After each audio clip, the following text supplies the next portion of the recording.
Hello students, welcome to Krisha Conceptual Classes. In this video, we'll be doing question number 6 from optional exercise 6.6, chapter number 6, triangles. So, question number 6 पढ़ते हैं सबसे पहले. Prove that the sum of pair of diagonals of a parallelogram is equal to sum of square of its sides. पढ़ने में ऐसा लग रहा होगा कि इस टाइप का क्वेश्चन हमने पहले किया हुआ है, तो मैं बता देता हूँ. एक्सरसाइज 6.5 में हमने किया था क्वेश्चन नंबर 7. डिफरेंस क्या था, बस यहाँ पर पैरेललोग्राम दिया हुआ है, वहाँ पर रोम्बस था. बट अगर हम देखें तो रोम्बस और पैरेललोग्राम में बहुत ज़्यादा डिफरेंस है. जो मेथड हमने वहाँ पर यूज़ किया था वो मेथड हम यहाँ पे यूज़ नहीं कर सकते. क्यों नहीं कर सकते? बिकॉज रोम्बस के लिए हमारे पास प्रॉपर्टी थी that the diagonals of a rhombus bisect each other at 90 degree. तो वहाँ पर पाइथागोरस थ्योरम यूज़ करना बहुत आसान था. लेकिन पैरेललोग्राम में ऐसी कोई प्रॉपर्टी नहीं होती है that diagonals bisect each other. तो इसीलिए वो वाली प्रॉपर्टी हम नहीं लगा पाएंगे यहाँ पर हमें दूसरी अप्रोच यूज़ करनी पड़ेगी. तो उसके लिए हम देखते हैं सबसे पहले गिवन क्या है. हमें गिवन है हमें that ABCD is a parallelogram. अब यहाँ पर मैंने दो पैरेललोग्राम्स बनाए हैं, तो उससे कंफ्यूज नहीं होना है. This basically is the same figure ABCD. बस यहाँ पर मैंने डायगोनल्स अलग अलग मार्क करे हैं. इस वाली फिगर में BD डायगोनल मार्क करा है और इस वाली फिगर में AC डायगोनल मार्क करा है. तो ABCD इज अ पैरेललोग्राम. और टू प्रूव हमारे लिए है, टू प्रूव हमें आइडेंटिफाई करना है क्या है, that sum of pair of the diagonals, मतलब AC square, AC is the diagonal, plus BD square, BD is the diagonal. इन दोनों के स्क्वायर का सम किसके इक्वल है? Sum of square of its sides. और साइड्स क्या क्या है? AB, तो AB का स्क्वायर प्लस BC का स्क्वायर प्लस CD का स्क्वायर प्लस DA का स्क्वायर. ये हमें प्रूव करना है. अब प्रूफ कैसे होगा? उसके लिए सबसे पहले देखो यहाँ स्क्वायर हैं काफ़ी सारी चीज़ें, तो पाइथागोरस थ्योरम से प्रूफ होगा. लेकिन पाइथागोरस थ्योरम अप्लाई कैसे करेंगे? हमें तो यहाँ पर पता ही नहीं है कि 90 डिग्री का एंगल कोई है भी या नहीं है. तो पैरेललोग्राम में 90 डिग्री का एंगल कोई नहीं होता है. तो पाइथागोरस थ्योरम से प्रूफ करने के लिए हमें कंस्ट्रक्शन करनी पड़ेगी. तो कंस्ट्रक्शन यहाँ पर दो होंगी. हम सबसे पहले एक ही कंस्ट्रक्शन लिख रहे हैं, इसीलिए मैंने दो फिगर्स बनाई है. दोनों फिगर्स में दो अलग अलग कंस्ट्रक्शन करेंगे ताकि कंफ्यूजन ना हो. यस, ये क्वेश्चन थोड़ा सा मुश्किल है और थोड़ा सा लेंदी भी है, तो ध्यान से समझना है कैसे करना है. Draw DE perpendicular to DC produced. तो हमने DC को थोड़ा सा प्रोड्यूस करा आगे की तरफ और B से एक परपेंडिकुलर लाइन बनाई हमने और इस पॉइंट को नाम दिया हमने E. तो हमने बनाया BE perpendicular to DC produced. D से C पर गए और उसको प्रोड्यूस करा. ठीक है. तो हमने ये वाला परपेंडिकुलर क्यों बनाया है? ये वाला परपेंडिकुलर हमने इसलिए बनाया है ताकि हम BD स्क्वायर को निकाल सके. हमें क्या क्या चाहिए? BD स्क्वायर और AC स्क्वायर. तो हमने एक परपेंडिकुलर इस तरह से बनाया है कि हम BD स्क्वायर निकाल सके. ऐसा ज़रूरी नहीं है कि B पे ही परपेंडिकुलर बनाना है. आप D से इस डायरेक्शन में, D से A की तरफ भी परपेंडिकुलर बना सकते हैं, क्योंकि तब आप परपेंडिकुलर बनाएंगे तो भी आप BD स्क्वायर को ले पाएंगे. डजेंट मैटर, वहाँ बनाइए यहाँ बनाइए, मैंने यहाँ पर बनाया है. अब इसको किस तरह से यूज़ करना है, सॉल्यूशन करेंगे अब. तो देखो, परपेंडिकुलर बनाया है तो पाइथागोरस थ्योरम यूज़ करेंगे. तो कौन कौन से ट्राइंगल्स यूज़ हो रहे हैं? In triangle BDE by Pythagoras theorem. BDE triangle में पाइथागोरस थ्योरम लगाएंगे तो क्या आएगा? BD square is equals to DE square plus ED square. ठीक है, इक्वेशन नंबर 1 हो गई है. अब देखो यहाँ से हमें BD तो मिल रहा है, BD स्क्वायर तो मिल रहा है, लेकिन हमें कोई भी साइड नहीं मिल रही. AB BC CD DA कोई साइड नहीं मिल रही. इनफैक्ट DE और ED मिल रहा है. BE और ED पैरेललोग्राम की कोई साइड नहीं आई. तो अब हम क्या कर रहे हैं, हमें एक ट्राइंगल और दिख रहा है, ट्राइंगल BEC, कि अगर हम इसमें पाइथागोरस थ्योरम लगाते हैं तो हमारे पास BC स्क्वायर आ जाएगा और हम BE स्क्वायर को रिप्लेस कर सकते हैं। कैसे कर सकते हैं? In triangle BEC by Pythagoras theorem. इससे हमारे पास क्या आता है? BC square will be equals to BE square plus EC square. तो यहाँ से हम BE स्क्वायर की वैल्यू निकाल लेते हैं और उधर सब्स्टिट्यूट कर देते हैं ताकि हमारा आंसर आए। तो इसका मतलब क्या है? इसका मतलब ये है दैट BE स्क्वायर हमारा किसके इक्वल है? BE square is equals to BC square minus EC square. ये हो जाएगी हमारी इक्वेशन नंबर 2 और इस इक्वेशन नंबर 2 को हम सब्स्टिट्यूट करेंगे इक्वेशन नंबर 1 में। ठीक है, सब्स्टिट्यूट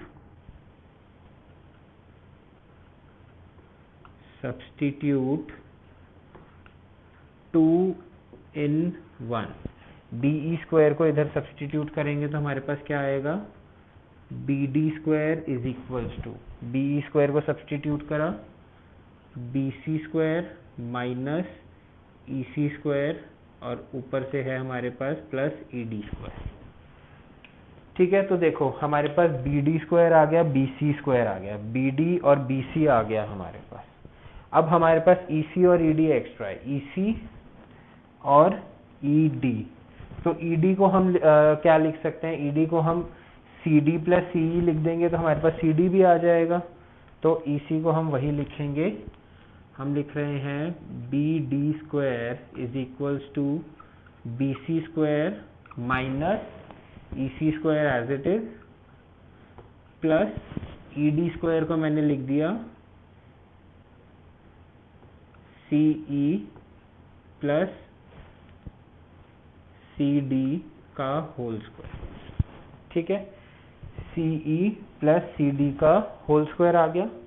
अब इसको सॉल्व करेंगे, जो ब्रैकेट्स हैं उनको ओपन करेंगे तो क्या बन रहा है? ये BD square is equals to BC square minus EC square plus A plus B का होल स्क्वायर का फॉर्मूला लगाएंगे, EC square plus CD square plus 2 times EC into ED। ठीक है, EC स्क्वायर से EC स्क्वायर कैंसिल हो गया, minus है plus है, तो हमारे पास एक इक्वेशन आ जाती है BD square is equals to BC square plus CD square plus 2 times EC into ED।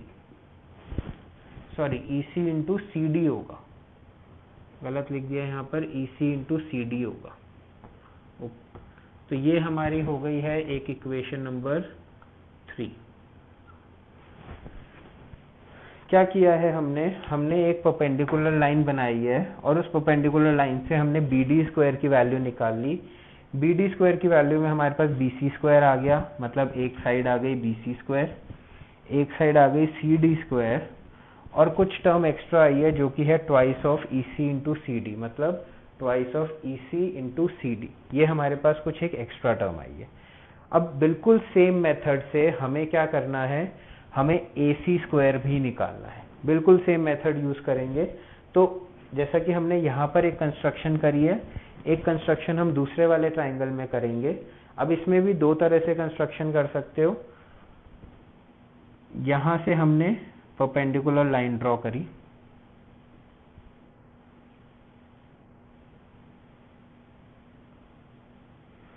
कैसे ड्रॉ करी? कंस्ट्रक्शन में लिखेंगे ड्रॉ,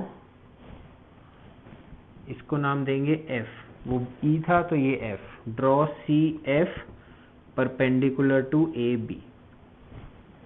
ठीक है, ये हमने कंस्ट्रक्शन ड्रॉ करी CF परपेंडिकुलर टू AB। ये कंस्ट्रक्शन हमें एक ही फिगर में करनी है। मैं दो अलग अलग फिगर्स में इसलिए दिखा रहा हूँ ताकि ये इक्वेशंस, ये चीज़ें आपको अच्छे से समझ आ जाए, इसीलिए मैं अलग अलग उसमें दिखा रहा हूँ, वरना आपको बनानी एक ही फिगर में है। नाउ अगेन, जैसा कि मैंने पहली बार में कहा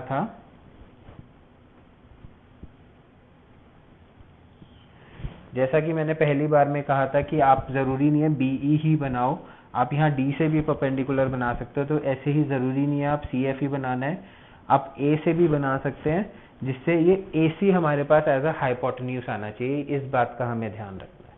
ठीक है, तो अब जैसे कि हमने यहाँ पर करा है, बिल्कुल सेम मेथड से हम इसमें भी करेंगे।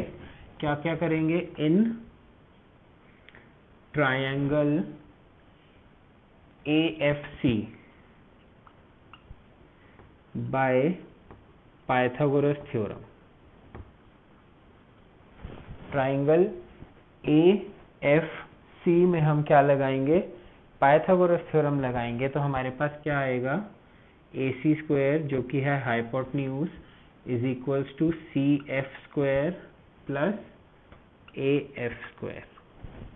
ठीक है, इक्वेशन नंबर 4 नाम दे देते हैं इसको। अब देखो AC स्क्वायर जब हमने लिया तो CF और AF आया, हमारे पास कोई भी साइड नहीं आई, तो इसको हमें कन्वर्ट करना है। तो एक और ट्राइंगल कौन सा बन रहा है? CFB भी 90 डिग्री का ट्राइंगल बन रहा है, राइट एंगल ट्राइंगल बन रहा है, तो उसमें भी हम पाइथागोरस थ्योरम लगाएंगे। In triangle CFB by Pythagoras theorem हमारे पास आता है BC square is equals to CF square plus FB square.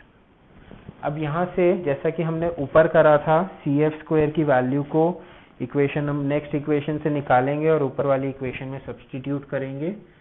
तो CF square is equals to BC square minus FB square, equation number 5 लिखेंगे और हम करेंगे substitute equation number 5 in equation number 4। यहाँ पर लिखते हैं substitute equation number 5 in 4। Equation number 5 को 4 में सब्स्टिट्यूट करेंगे तो क्या मिलेगा हमें? देखो AC square is equals to CF की जगह हमने क्या सब्स्टिट्यूट करना है? BC square minus FB square. तो AC square is equals to BC square minus FB square plus AF square. ठीक है, अब AC और BC तो आ गया, लेकिन FB और AF हमारे पास एडिशनल है। तो AF की जगह हम क्या लिख सकते हैं? AF की जगह हम लिख सकते हैं AB माइनस FB। ये जो AF है हमारा, इसकी जगह हम लिख दें AB माइनस FB।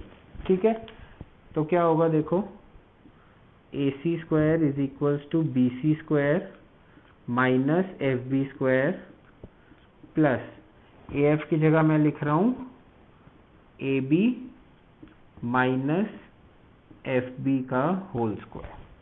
तो यहाँ पर फॉर्मूला लगेगा A minus B whole square. तो AC square is equals to BC square minus FB square plus AB square plus FB square minus 2 times AB into FB। ठीक है,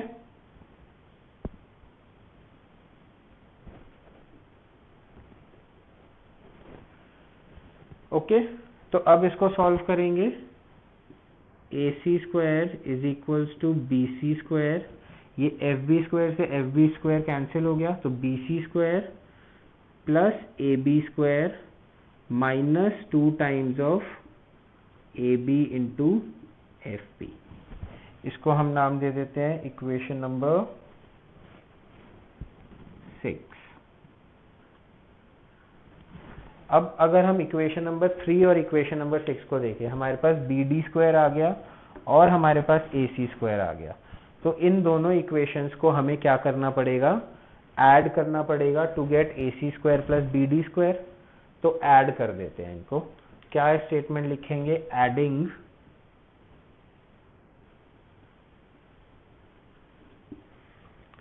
थ्री एंड 6। 3 और 6 equation को add करेंगे तो हमारे पास क्या बनता है? हमारे पास बनता है लेफ्ट हैंड साइड पे AC square plus BD square. Left hand side पे हमारे पास बनेगा, इसको हम हटाते हैं 1 मिनट।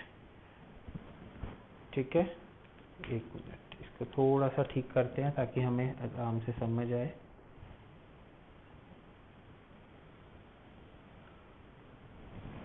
ओके, सो अब हमें करना है 3 और इसको ऐड। तो हमने ऐड करा तो लेफ्ट हैंड साइड पे तो हमारे पास बना AC square plus BD square, और राइट हैंड साइड हमारे पास थोड़ा सा लंबा सा आएगा। देखते हैं चले क्या बनता है राइट हैंड साइड पे। BC square plus CD square, BC square plus CD square plus 2 times EC CD plus 2 times EC into CD is equal to, sorry plus, ये हो गया plus BC square plus AB square minus 2 times AB into FB। ठीक है, ये बना हमारे पास। अब देखो हमें क्या मिल रहा है, राइट हैंड साइड देखना है। अब हमें RHS पर ध्यान देना है ज़्यादा, क्योंकि लेफ्ट हैंड साइड तो हमें मिल गया है AC square plus BD square, left hand side में है AC square plus BD square, वो हमें यहाँ पे मिल गया। राइट हैंड साइड पे हमारे पास BC square CD square, BC square AB square, BC square CD square AB square, और AB और AD, सॉरी BC जो 2 बार आ रहा है उसको हम एक बार ही AD लिख देंगे, डजेंट मैटर। तो हम क्या कर रहे हैं, पेयरिंग कर रहे हैं हम BC square plus CD square plus BC square plus AB square, इसको हमने एक साथ पेयर कर दिया। ठीक है, कौन कौन सी टर्म, ये वाली, ये वाली, ये वाली और ये वाली, इनको हमने एक साथ पेयर कर दिया, प्लस 2 टाइम्स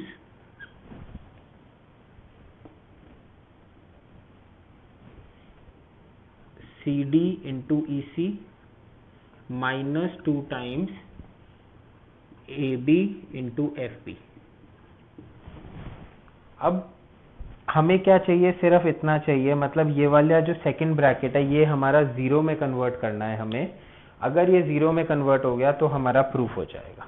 ठीक है, यहाँ पर जो हमारा BC स्क्वायर है, एक जो BC स्क्वायर है, इस वाले BC स्क्वायर को हम क्या लिख देंगे, AB BC CD, इस वाले BC स्क्वायर को हम DA लिख सकते हैं, BC को हम DA लिख सकते हैं because it is a parallelogram and opposite sides of a parallelogram are equal. अब यहाँ पर देखो CD into EC, CD into EC, और यहाँ पे आ रहा है AB इंटू FB। तो AB और CD तो आपस में इक्वल है, ये तो हमें पता है। क्यों, AB and CD they are the opposite sides of a parallelogram. अब ध्यान से देखना, मैं एक ही ट्राइंगल में दोनों कंस्ट्रक्शन करने जा रहा हूँ। जो कंस्ट्रक्शन मैंने यहाँ पर करी है वो कंस्ट्रक्शन मैं यहाँ पर ही शो करने वाला हूँ इसी ट्राइंगल में, ताकि हमें अगला स्टेप समझ आए हमें क्या करना है। So this is F, this is 90 degree. अब ध्यान से देखो CFDE, यहाँ पर FB जो है CE के पैरेलल है, ये वाला एंगल 90 डिग्री है तो ये वाला भी 90 होगा, ये भी 90 होगा। तो basically CFDE will form a rectangle because all the angles of the quadrilateral are 90 degrees. तो क्योंकि ये रेक्टेंगल होगा तो CE और FB भी आपस में इक्वल होंगे। अब मैं क्या करने वाला हूँ, ध्यान से देखना है। इस वाले CD को मैं सबसे पहले तो AB लिख दूंगा। ठीक है, यहाँ पे मैं साइड में रीजन लिखने वाला हूँ, AB is equals to CD और BC is equals to DA, opposite sides of parallelogram are equal.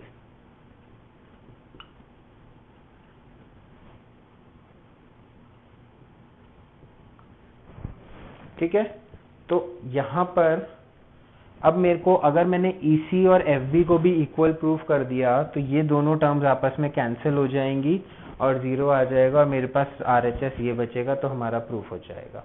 अब ये कैसे करेंगे, इसके लिए हमें ये देखना है in quadrilateral CFBE.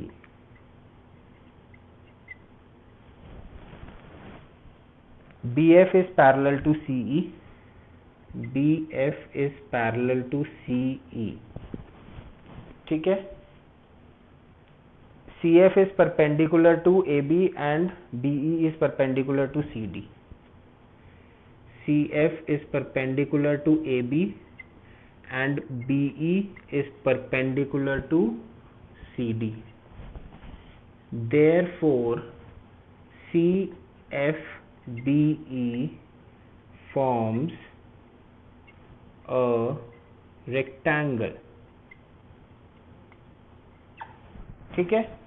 ये दोनों लाइंस आपस में पैरेलल हैं और ये दोनों लाइंस एक दूसरे के परपेंडिकुलर ड्रॉ करी हुई है. Perpendicular lines on the parallel lines हैं. इसकी वजह से CFB ही जो है वो हमारा रेक्टेंगल फॉर्म हो जाएगा. इससे ज़्यादा एक्सप्लेनेशन देने की ज़रूरत नहीं है, बिकॉज अगर हम प्रूव करने बैठेंगे कि yes BF is parallel to CE, therefore these are the interior angles on same side of the transversal. ये 90 डिग्री है तो ये भी 90 डिग्री होगा, इसी तरह से ये 90 है तो ये भी 90 होगा. इतनी सारी कैलकुलेशन हमें दिखाने की ज़रूरत नहीं है, ऑलरेडी क्वेश्चन बहुत लेंदी है. तो हम सिंपली ये बोलेंगे कि because it forms a rectangle, क्योंकि ये रेक्टेंगल फॉर्म कर रहा है, therefore FB will be equals to EC. ठीक है. इसकी मदद से हम क्या बोलेंगे कि FB जो है वो हमारा EC के इक्वल है. They are the opposite sides of a rectangle. Opposite sides of rectangle CFBE. ठीक है. अब सब्स्टिट्यूट कर देंगे. CD को हमने AB बना दिया और इस EC को हमने FB बना दिया यहां से. ठीक है. तो अब हम क्या करेंगे, अब हम वैल्यूज को सब्स्टिट्यूट करेंगे. हमारा RHS देखो क्या आएगा, BC square plus CD square plus DA square plus AB square. इस वाले BC स्क्वायर को मैंने DA स्क्वायर लिख दिया, plus 2 times AB into FB minus 2 times AB into FB. तो ये और ये आपस में कैंसिल होके 0 हो गए. तो हमारा अब लेफ्ट हैंड साइड और राइट हैंड साइड को आपस में इक्वेट कर देंगे. AC square plus BD square is equals to AB square plus BC square plus CD square plus DA square. और ये हमारा हो गया हेंस प्रूव्ड. ठीक है. आया समझ में क्या किया है हमने. अगेन कंस्ट्रक्शन करी, 2 ट्राइंगल्स आए, दोनों ट्राइंगल्स में पाइथागोरस थ्योरम निकाली, जो हमें प्रूफ करना है उसके अकॉर्डिंग सब्स्टिट्यूशंस करी और एक वैल्यू निकाली. दोबारा से कंस्ट्रक्शन करी, दोबारा से 2 ट्राइंगल्स आए, उन दोनों ट्राइंगल्स में जो हमें प्रूफ करना है अकॉर्डिंगली एडिशन सब्ट्रैक्शन सब्स्टिट्यूशन करी और एक इक्वेशन निकाली. उन दोनों इक्वेशंस को फिर ऐड करा. ऐड करने से हमारे पास दोनों डायगोनल्स का सम आ गया, लेकिन 2 एडिशनल टर्म्स आ रही थी, 2CDEC 2ABFB. इन दोनों टर्म्स को हमने इक्वल प्रूफ करा using the concept that CFBE forms a rectangle. ये कॉन्सेप्ट यूज करके इक्वल प्रूफ करा तो कैंसिल हो गए और हमारे पास फाइनली हमारी ये इक्वेशन आ गई. ठीक है. Understood. Now just go through this question. थोड़ा सा डिफिकल्ट है एंड यस काफी लेंदी है, सो इसको ध्यान से समझिए. पहले एक बार इसको अच्छे से समझ लीजिए. समझने के बाद आप इस कंस्ट्रक्शन को ध्यान में रखना है कि आपको कंस्ट्रक्शन किस तरह से करनी है. उसके बाद कॉपी पेन लीजिए, खुद से from the beginning given to proof सब चीजें खुद से लिखिए. एक बार में नहीं होता है, 2 बार, 2 बार में नहीं होता है, 3 बार. 3 बार करेंगे 110% सॉल्व होगा. ठीक है. थोड़ी सी मेहनत करनी है, बट यस ये क्वेश्चन आता है तो 4 मार्क्स का आता है. 4 मार्क्स के लिए इतनी मेहनत हम कर सकते हैं. So now all you have to do is understand it and then do it on your own in your notebooks. Alright, now go through the question. We'll be doing more questions in further videos.